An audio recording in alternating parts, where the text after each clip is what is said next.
Good morning, everybody. Welcome back. It is another week. Today we have a great program to continue on. We are currently working on achieving our first handstand push-up off of the wall. The 4 exercises that I'll cover today will help you to eventually be able to get your first repetition, your first handstand push-up off the wall. We're going to be doing a warm-up before we get started. And this warm-up is intended really to warm up the shoulder girdle, shoulder retraction, protraction. We're going to be using this stepper here to get started. So I'm going to set up just like I would for my L sit on the floor with my snap to support. I'm going to press my hands firmly into this step as I come all the way up, bracing my core. I'm going to keep my shoulder blades back and down. Deep breath in, up. Inhale, exhale. The objective here is to try to keep the arm as straight or as extended as I can. And all I'm doing is getting my shoulder as close to the earlobe as I can. And then I'm pushing it back and down as far away as I can. Just like that. Retraction, protraction. So once you're warmed up, we're ready to go. Let's move on to the first exercise. Our first exercise of the day will be a pike push-up on a dumbbell so that we are in a neutral position instead of a full-on prone. So I'm going to grab the dumbbells. I'm going to brace my core, keeping everything tight, elbows tucked in. I'm going to lean forward as if I want to kiss the floor and press away. Inhale, exhale. Deep breath in, deep breath out. Inhale, exhale.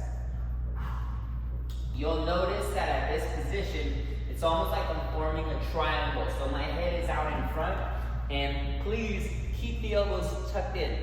No chicken wings, no flaring out. One set is all you need, however many reps. Once the form breaks, that's kind of how you know you're done. We'll take a short break, 60 seconds to 2 minutes. Let's move on to exercise number 2. Exercise number 2 will be an elevated push-up. Anytime you elevate, you increase range, making the movement a lot more intense. I'm going to be placing a weight on my lumbar, not on my thoracic, so my shoulder blades or my scapula can actually move every time I press or retract, whatever it is.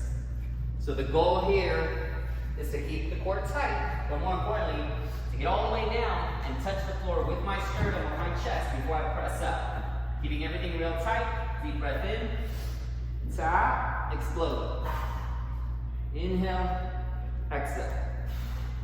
And I want you to try to activate your chest before you press up, as crazy as that sounds. Breathe in, breathe out.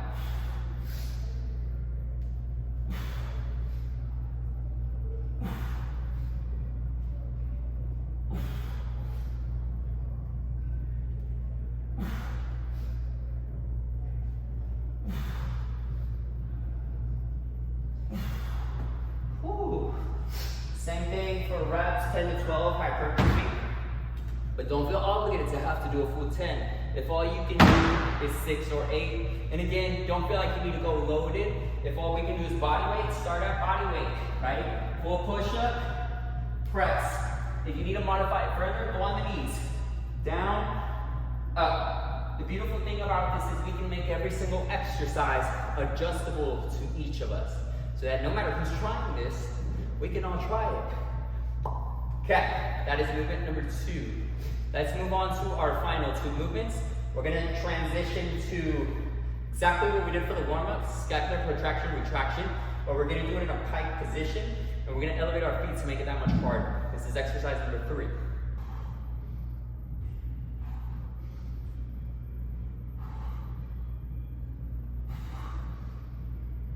Our very final exercise of the day will be an isometric, which is a static movement, or I should say static position. We're not actually moving through space, we're just holding the position that we're trying to get stronger in. And if you are following along, we know we're trying to do the handstand push-up.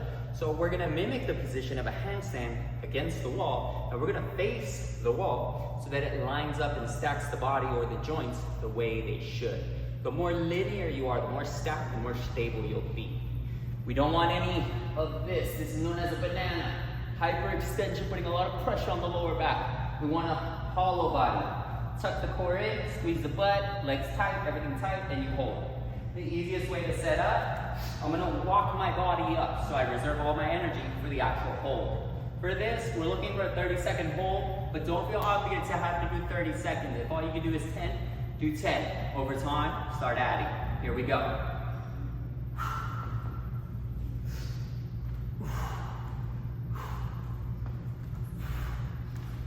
Get as close to it as you can. Yep. Brace the core. And we just hold.